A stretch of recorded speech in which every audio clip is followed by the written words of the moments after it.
ناظرین السلام علیکم، میں ہوں آپ کا میزبان عدنان حیدر۔ پروگرام خبر نشر کے ساتھ ہم ہیں نصرت جاوید کے ساتھ۔ نصرت صاحب، ایرانی صدر کا دورہ ہے، آج ان کا بڑا مصروف دن تھا، کل بھی بہت ہیکٹک دن تھا، آج ان کو ٹریول بھی تھا، لاہور گئے، وزیر اعلیٰ پنجاب مریم نواز صاحبہ نے ان کا استقبال کیا اپنی کابینہ کے ساتھ، پھر وہ پہنچے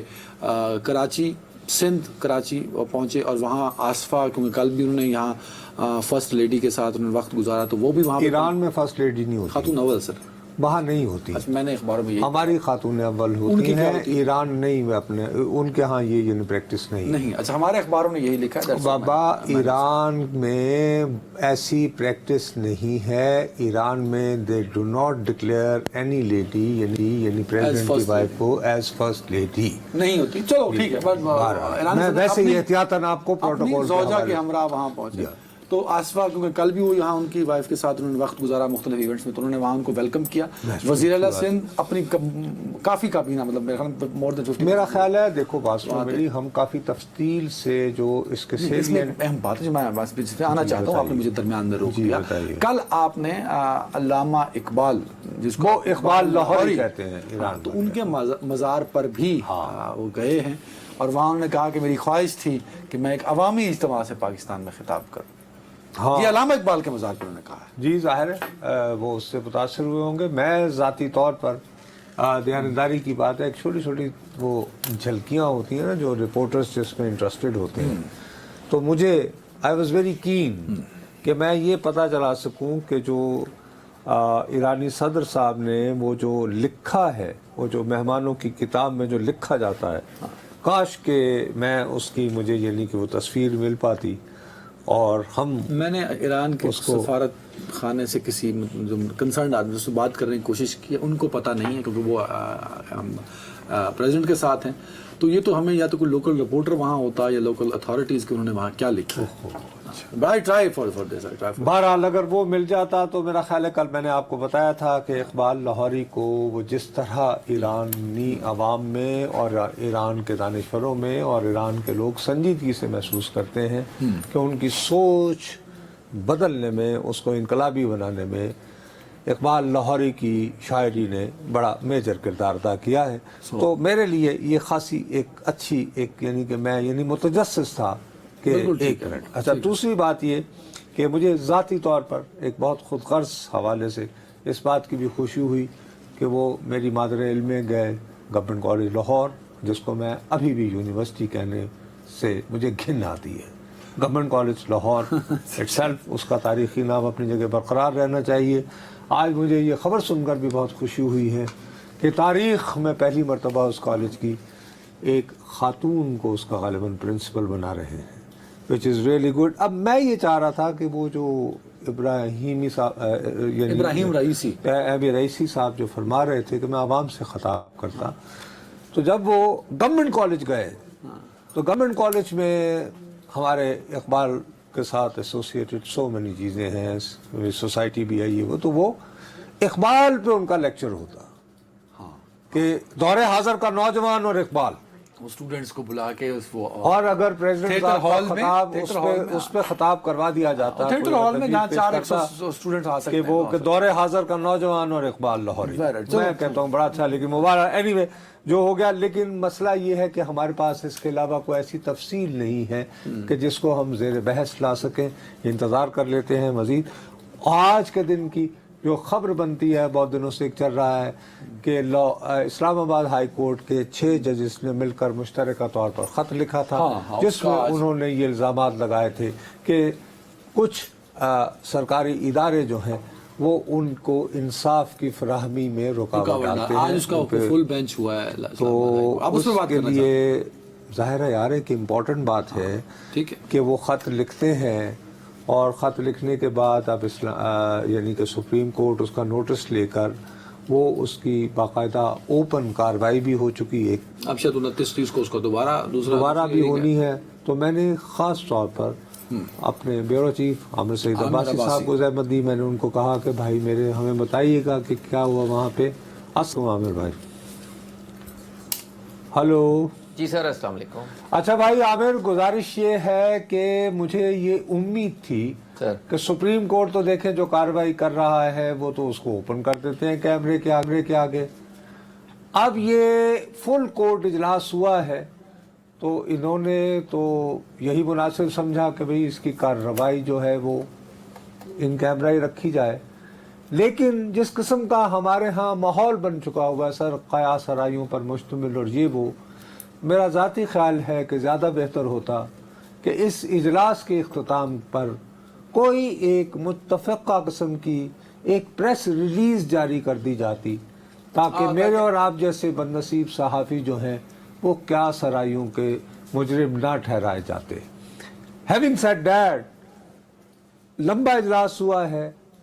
کیا بات آپ یہ بات ذہن میں رکھتے ہوئے کہ جب ہم پیمرا کے دیے لائسنس کے تحت ٹیلی ویژن پہ کام کر رہے ہوتے ہیں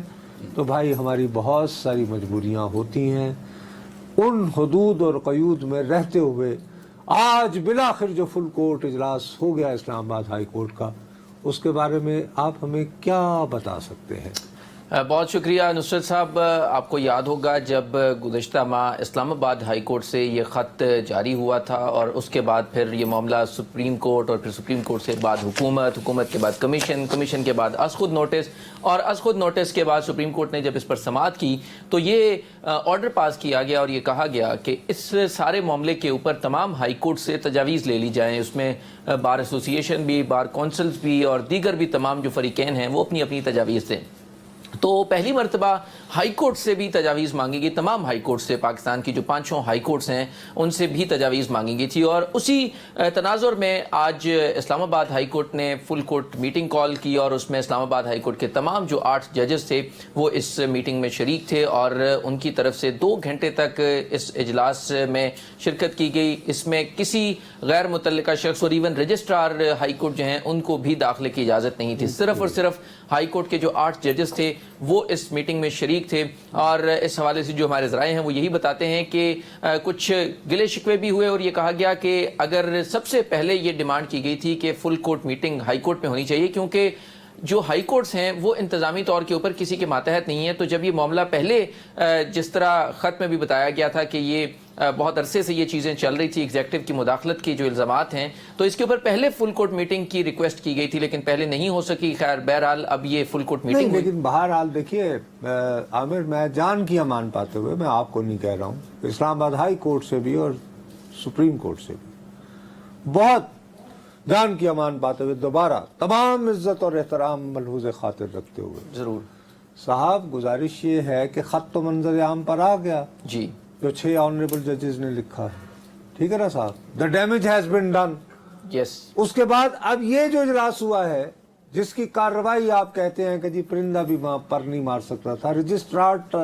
کو بھی جانے کی اجازت نہیں تھی سر، تو وہ تو اس ڈیمیج کا مداوع نہیں ہے میرے پیارے بھائی میرے، یعنی کہ میں ایسے ہی، آپ اگر مجھ سے ڈس ایگری کرتے ہیں you are most welcome to do that. Sir آپ بالکل درست کہہ رہے ہیں کہ the damage has been done، but اب کیونکہ اس ساری صورتحال میں اب جو اہم سوال تھا وہ یہ تھا جو خط میں بھی سپریم کورٹ آف پاکستان اور سپریم جوڈیشل کونسل سے پوچھا گیا تھا اور یہ کہا گیا تھا اس ساری صورتحال میں ریمیڈی کیا ہے، کیا ہائی کورٹ کے ججز کو کیا کرنا چاہیے، اور اسی سوال کے جواب میں پھر پروسیڈنگز ہوئیں اور سپریم کورٹ نے اپنے آرڈر میں واپس بال جو ہے وہ ہائی کورٹس پہ بھیج دی اور یہ کہا کہ ہائی کورٹس تجاویز دیں کہ کیا کرنا چاہیے۔ سو مطلب پہلے ہائی کورٹس نے معاملہ بھیجا سپریم جوڈیشل کونسل کو اور سپریم کورٹ آف پاکستان نے واپس ہائی کورٹس کو بھیج دیا۔ اب ہائی کورٹس باقی بھی اپنی اپنی تجاویز تو دے رہی ہیں، لیکن اسلام آباد ہائی کورٹ کیونکہ اس میں وہ فریق ہے جس میں جو کمپلیننٹ بھی آپ کہہ سکتے ہیں اور اس کے جو 6 ججز ہیں انہوں نے خط میں جو تمام باتیں لکھی تھی،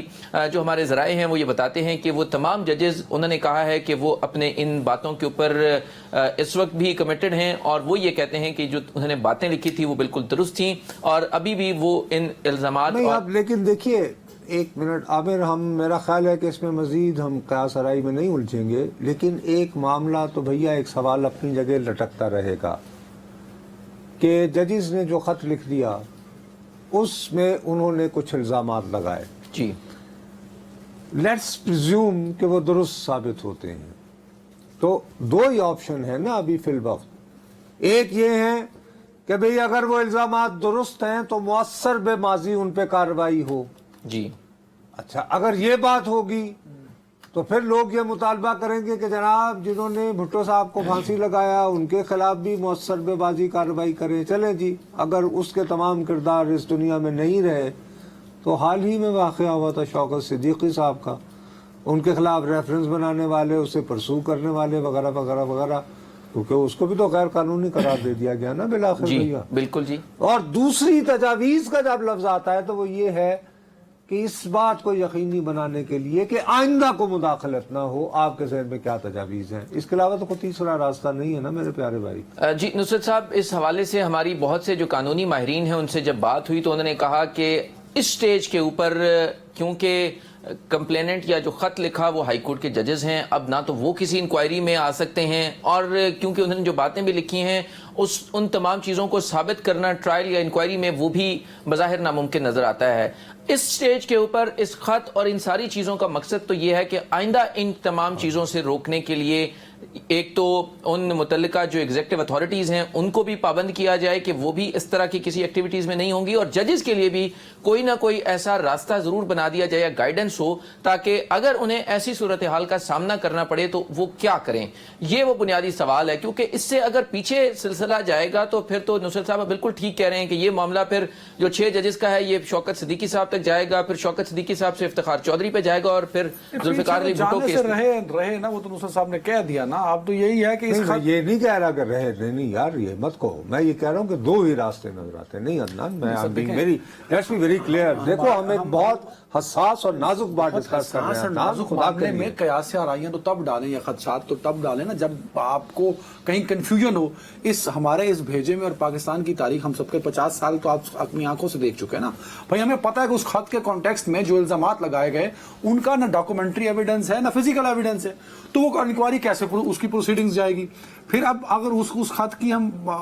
کی ڈیبیٹ میں میرے خیال میں اپنا بھی وقت ضائع کریں گے, ہمیں آگے بڑھنا چاہیے. مجھے تو ہم 190 ملین پہ بھی بات کر سکتے ہیں, لیکن مجھے عامر بھائی ایک چیز بتا دیں.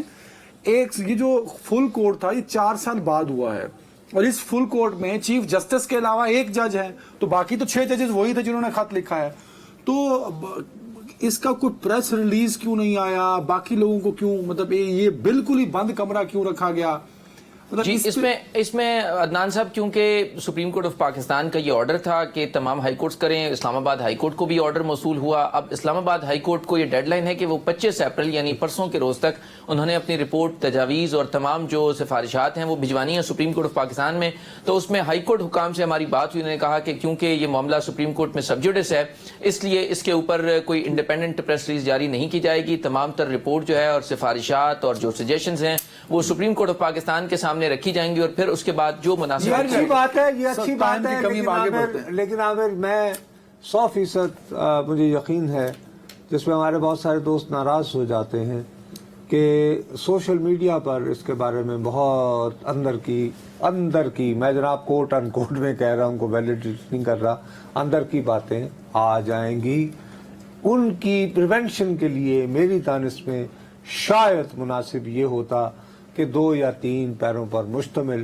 کوئی ایک پریس ریلیز جاری کر دی جاتی جو کچھ انڈیا دیتی کہ جو کچھ ہوا سو ہوا, اس کے باوجود چیزیں کوئی کنسنسس کی طرف بڑھ رہی ہیں. بہرحال لیکن صرف جو کہ اب آپ ہمارے ہاتھ آ ہی گئے ہیں تو ذرا یہ بتا دیجئے کہ اب ایک اور کیس بھی بانی ہے تحریک انصاف کے خلاف بہت تیزی سے چل رہا ہے ہڈیالہ میں 190 ملین پاؤنڈ والا, تو اس کے بارے میں ایک تو بتا دیجئے کیا پروسیڈنگز ہوئی ہیں. دوسرا یہ ہے کہ آج ظاہر ہے کہ ایک بار پھر صحافیوں سے گفتگو بھی کی ہے. اب تو میرا خیال ہے وہ گفتگو تو کرتے نہیں کیونکہ صحافیوں کو سوال کرنے کی اجازت نہیں ہے, شاید وہ خود ہی والنٹیئر خطاب کرتے ہیں. عامر بھائی 2 منٹ ہے بس, اس کو آپ نے سمجھے کنکلوڈ کرنا ہے. جی عدنان صاحب, بہت سے لوگ یہ ایکسپیکٹ کر رہے تھے کہ شاید بانی پی ٹی آئی جو ہیں وہ بہت جلد رہا ہو جائیں گے اور سائفر کیس بھی ختم ہو جائے گا اور اس کے ساتھ دیگر جو کیسز ہیں اس میں بھی بیل ہو جائے گی, لیکن اپیرنٹلی یہ لگتا ہے کہ جس طریقے سے کیسز چل رہے ہیں, اگر ان کی سائفر کیس, کیونکہ پہلے وہ بھی بہت سست رفتاری سے چل رہا ہے کیونکہ ان کے اپنے وکیل صاحب نے 15 سماعتیں لی, تقریباً 3 مہینے انہوں نے دلائل دیے, تو اب ایف آئی اے حکام بھی کہتے ہیں کہ ہمیں بھی اتنا ہی وقت چاہیے. ہم آرگومنٹس ریپیٹ کریں, دوبارہ بتائیں, وہی کریں, نئے کریں, ہمیں بھی اتنا ہی وقت چاہیے. تو خیر بہرحال وہ تو معاملہ چل رہا ہے. یہ پروسیکیوٹر آج آئے لیکن فل کورٹ کی وجہ سے سماعت پرسوں تک ملتوی کر دی گئی ہے. دوسری طرف جو کیس رائپ اپ ہو رہا ہے, اگر ہائی کورٹ سے ان کی بیل ہو بھی جاتی ہے تو جو نیچے ٹرائل کورٹ میں احتساب عدالت ہے وہ 190 ملین پاؤنڈ جو ایک القادر ٹرسٹ کیس ہے اس کا بہت سپیڈی ٹرائل کر رہی ہے اور روزانہ کی بنیاد پر اس میں سماعت ہو رہی ہے. ہفتے کے روز بھی احتساب عدالت اس میں سماعت کرتی ہے اور عام طور پہ اسلام آباد کی احتساب عدالت ہفتے کو نہیں لگتی تھی, لیکن اب اڈیالہ جیل میں جا کر ہفتے کو بھی سماعت ہوتی ہے. اس میں 26 گواہ ہیں, 26 میں سے 21 گواہوں کے بیانات ریکارڈ ہو چکے ہیں, 15 پر جرا بھی ہو چکی ہے.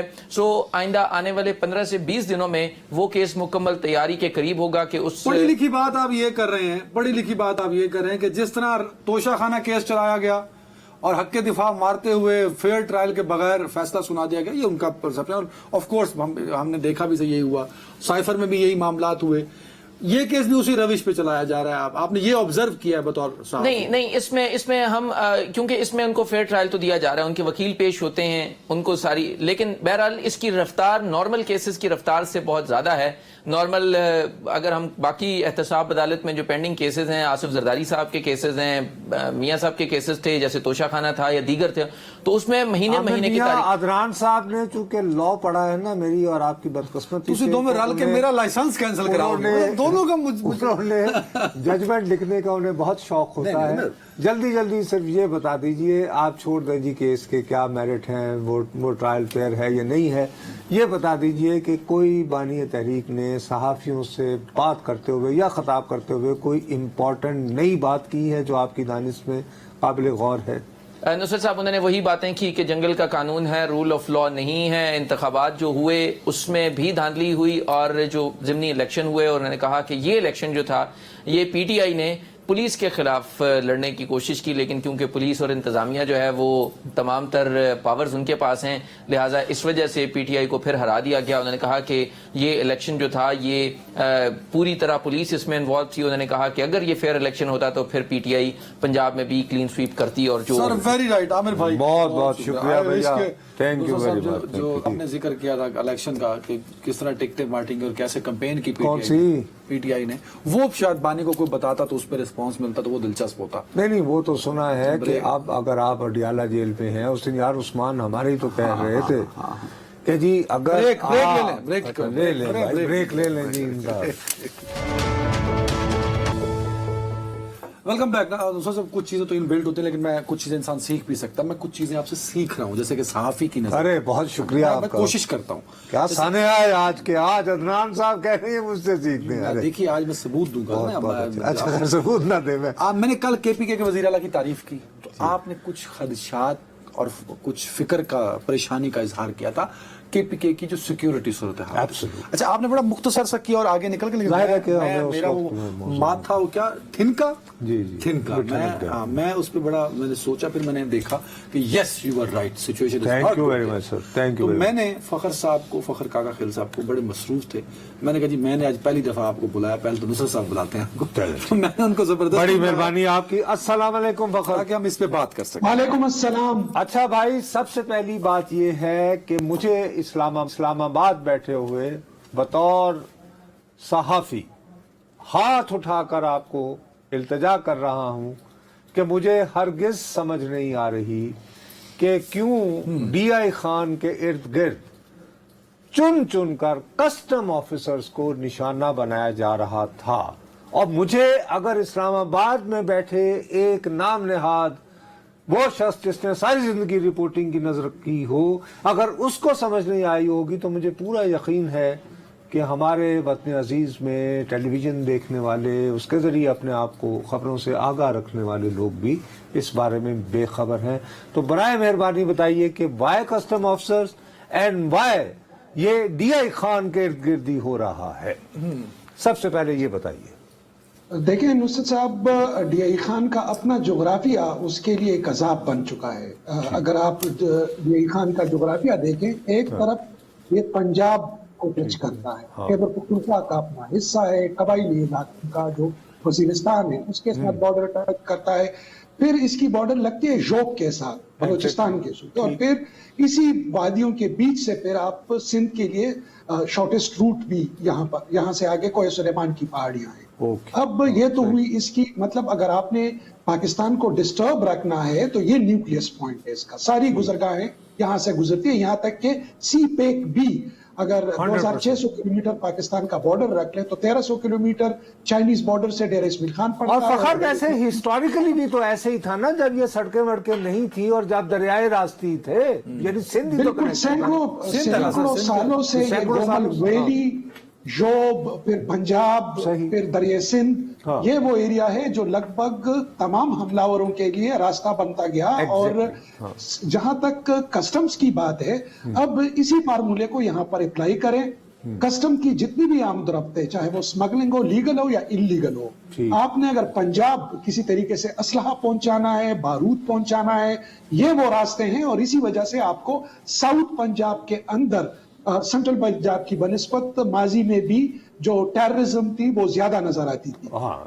چاہے وہ سیکٹیرین وائلنس ہو, جن کو سو کالڈ پنجابی طالبان بھی کہا جاتا تھا. بالکل ان کی پریزنس بھی یہاں تھی. آگے سے ڈی جی خان کے علاقے سے آگے کچا کا علاقہ ہے جہاں سے چوٹو گینگ کام کرتے تھے. تو یہ وہ ریجن ہے جہاں سے جو چاہے اسلحہ ہو, ڈرگز ہو, جو کچھ بھی ہو, یا ایون چوری کی گاڑیاں, وہ بھی انہی راستوں سے افغانستان سے بلوچستان, بلوچستان سے پھر ڈیرہ اسماعیل خان اور آگے پھر پنجاب کے اندر یہ چلی جاتی ہے. تو یہی وجہ تھی کہ جو کسٹمز حکام تھے وہ یہاں پر, کیونکہ کرائم کی شکل بدل چکی ہے, اب پرابلم یہ آ رہی ہے کہ چاہے اغواکاری ہو یا چاہے اسلحہ ہو, اس میں جو کرمنل ایلیمنٹس ہوتے ہیں ان کی ہیلپ زیادہ. نہیں تو فخر نہیں, ایک منٹ ٹھہرو, نہیں فخر ایک منٹ یہاں پہ. اب یہاں پہ میرا صرف آپ سے ایک تھوڑی سی وضاحت چاہیے. Very beautifully you have explain. تو کیا ہم اس کو دہشت گردی کہیں گے یا یہ کہیں کہ مجرم جو ہیں اب اتنے آرگنائز اور طاقتور ہو گئے, it's organise crime rather than وہ یعنی کہ انتہا پسند نظریات پر مبنی دہشت گردی کا نشانہ ہے. نصرت, یہاں اب اگست 2021 کے بعد جو وار ہے اس کی شکل بدل چکی ہے. جس طرح ماضی میں آپ نے دیکھا پی ٹی آئی کہتی رہی کہ بھائی ہم کسی اور کی جنگ کا ایندھن کیوں بنے, لیکن 2021 کو تو امریکن چلے گئے. اب ایک نئی جنگ آ گئی ہے جس میں پراکسیز ہوں گی, جس میں فری لانسرز ہوں گے, جس میں چھوٹی چھوٹی تنظیمیں جس کو دلگے کا نام دیا گیا, 12-13 افراد کا ایک گروپ ہوتا ہے, اور فری لانسنگ کے طور پر وہ جس طرح کے چائنیز انجینئر کے اوپر حملوں میں ہم نے دیکھا. نہیں لیکن یہ تلگے جو ہیں, ایک منٹ ٹھہرو نا, یہ تلگے جو ہیں یہ لوگ ایڈیولوجیکلی موٹیویٹڈ ہیں یا کرمنلز ہیں پیور؟ یہ آئیڈیالوجیکلی تھے. اب ان کو چونکہ وہ جو میجر موٹیو تھا وہ ختم ہو گیا. دلگے گروپ کو کہتے ہیں, دلگے پشتو میں. تو وہ چھوٹے چھوٹے گروپ بن گئے ہیں جن کو افغانستان میں یا اس خطے میں جو بھی طاقتیں ہوں گی ڈسٹربنس کے لیے وہ ان کو ہائر کر سکتے ہیں, اور آگے ان کو ایک آئیڈیالوجیکل سمت بھی بتا دی جائے گی. چائنا کے اپنے ایشوز ہیں, ایران کے اپنے ایشوز ہیں, اور یہی وجہ ہے کہ اب سعودی عرب, ایران اور یہ یہاں کا, جہاں تک ہم دیکھ رہے ہیں کسٹمز کی جہاں آپ نے بات کی ہے, پہلی دفعہ ہم نے اتنی, اور پھر یہاں تک نصرت صاحب ہوا, وہ بھی میڈیا میں نہیں آیا کہ ڈیرہ اسماعیل خان پولیس نے کسٹم کو کہا کہ آپ یہ جو پیٹرولنگ ہے اس کو محدود کر دیں, مطلب پیچھے ہٹنا شروع کر دیں. ایک سیکنڈ آپ کہہ رہے ہیں ڈی آئی خان کی پولیس نے ڈی آئی خان کے کسٹمز کو کہا کہ آپ پیٹرولنگ کم کریں, اس روٹ پہ پیٹرولنگ کم کریں جہاں سے اور لیگل اور انلیگل ٹریڈ ہو رہا ہے. اس لیے کہ پولیس یہ کہہ رہی ہوگی نا کہ ہم شاید کور نہیں دے سکتے. فخر کیا یہی وجہ ہوگی؟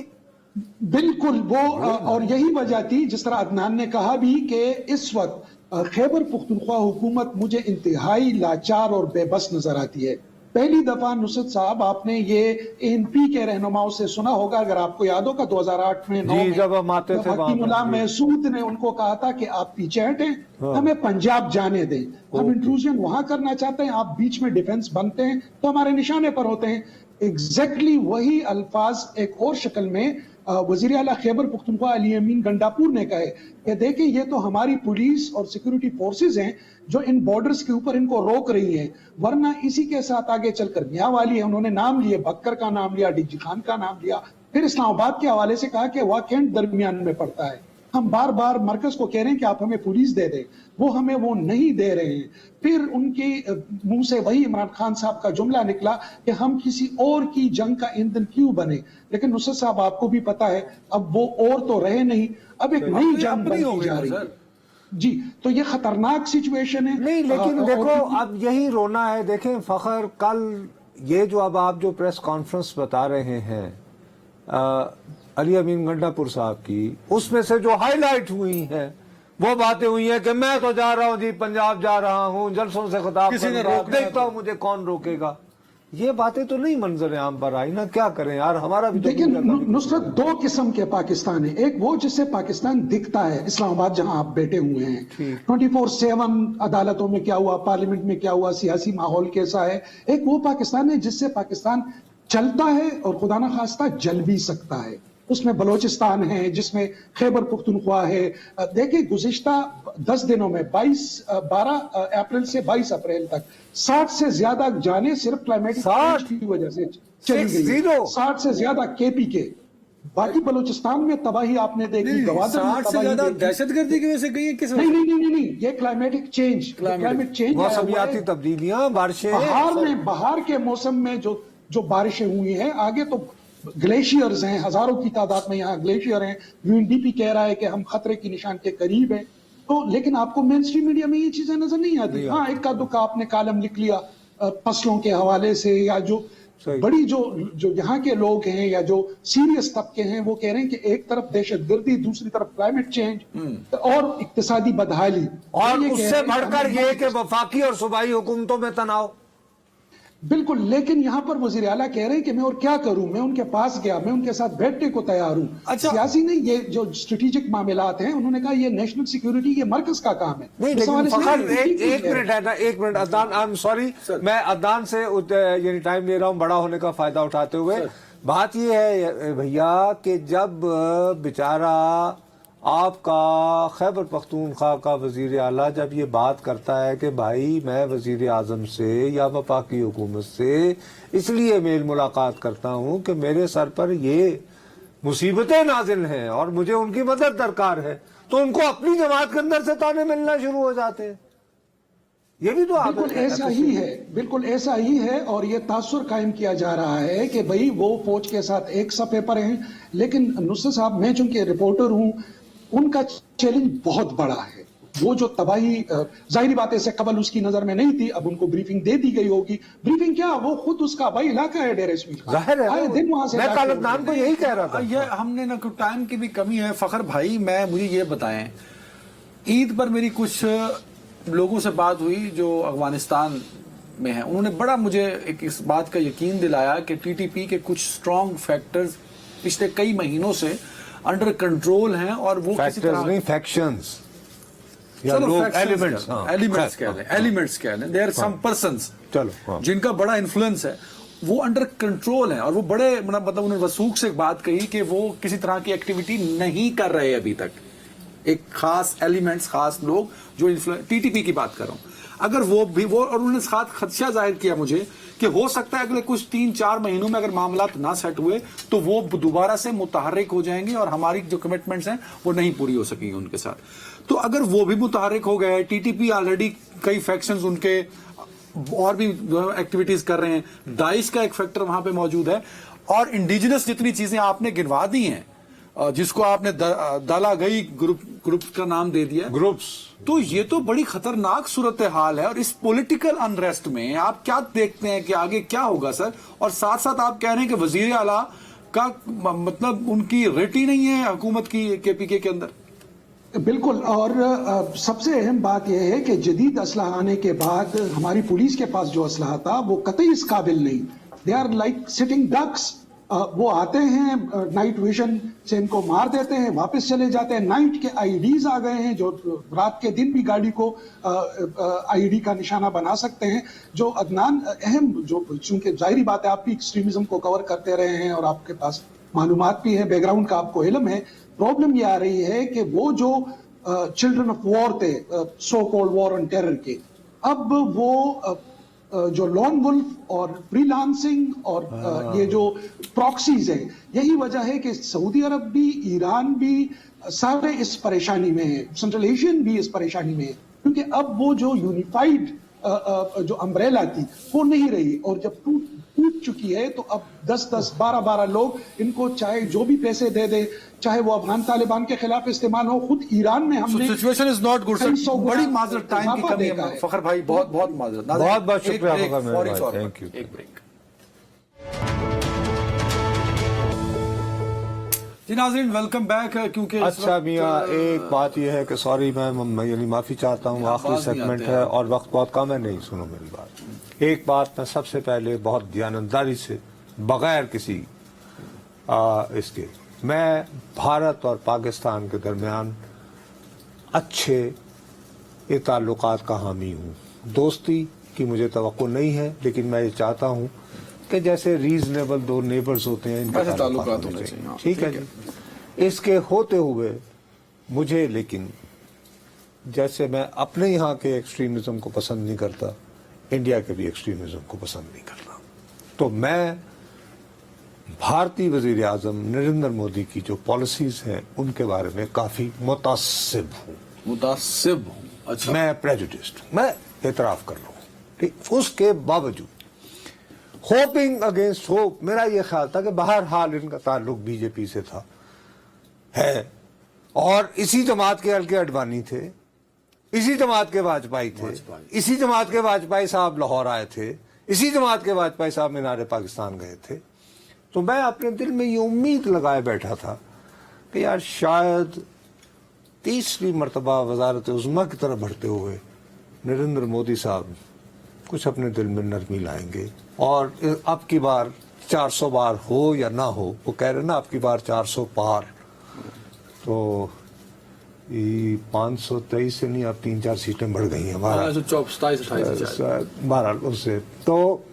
اب کی بار 400 پار سے بڑھ کے تو جو انہوں نے کرنا ہے، لیکن شاید اپنی تیسری اس کے اندر وہ کوئی لیگیسی کے لیے نا وہ کچھ نرمی برتیں گے، لیکن ان کی ایک تقریر کی میں نے کلپ دیکھی تو دل ٹوٹ گیا، وہ پہلے کلپ سنائیں جیسے ہم پتہ بھی لگے ہوا کیا ہے، سنائیں جی۔ کتنا بیلون، یعنی کہ خواتین کو کہہ رہے ہیں، وہ کانگریس نے مینیفیسٹو بنایا کہ بھی یہ ویسے تو انہیں شرم آنی چاہیے کہ جتنی اکانومی کرتے ہیں، ٹھہریے کوئی اکانومی مجھے ہی پتا ہے، منموہن سنگھ کا شکریہ ادا کریں گے، منموہن سنگھ کی بوئی فصل یہ کاٹ رہے ہیں، انہوں نے ٹکا اس میں وہ ایک الگ بات ہے، انہوں نے اپنی گلیمرائز کیا، اپنے آپ کو ایڈورٹائز کیا ہے، منموہن سنگھ کا تو ایک بڑا رول ہے، اس کو چاہیے شکریہ ادا کریں پلیز، آپ، میں یعنی ماضی پہ نہیں جانا چاہتا، میں آپ کو بتا سکتا ہوں منموہن سنگھ کیسے آئے تھے وغیرہ وغیرہ وغیرہ، مجھ سے بہت سارے لوگوں نے شکوہ کیا کہ صاحب آپ تو بہت نام نہاد انڈیا پہ ایکسپرٹ، آج کل کیا سام سوبھا ہوا ہے، میں نے کہا یار کیا کروں، میں تو کچھ امید لگائے بیٹھا تھا۔ اب یہ کہ اس سے زیادہ جذباتی انداز میں وینم، اینگر نہیں ہو سکتا کہ خواتین اور نہیں بھائی، اس طرح بھڑکانے کی بات، میری سیدھی سی بات ہے، ہر چھٹا انڈین 6 اگر انڈین سٹیزنز بیٹھے ہوئے ہیں تو ان میں سے چھٹا جو ہے وہ مسلمان ہوگا، یار ان سب سے کیا آپ یعنی فارغ کرنا چاہ رہے ہو، کیا بات کرتے ہیں آپ، ان کو گھس بیٹھی ہیں، وہ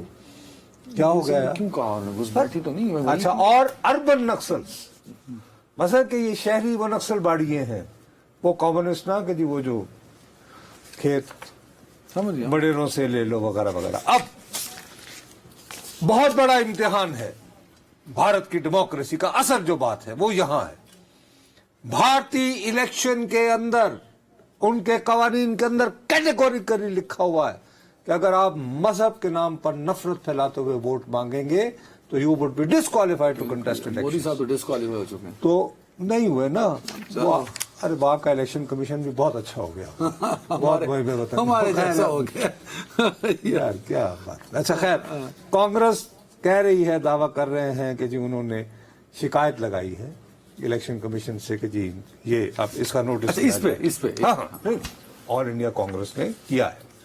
صاحب۔ اس کے مقابلے میں بتاؤں، جب الیکشن کمیشن واقعی آزاد تھا تو ایک انڈین الیکشن کمشنر ہوتے تھے مسٹر گل،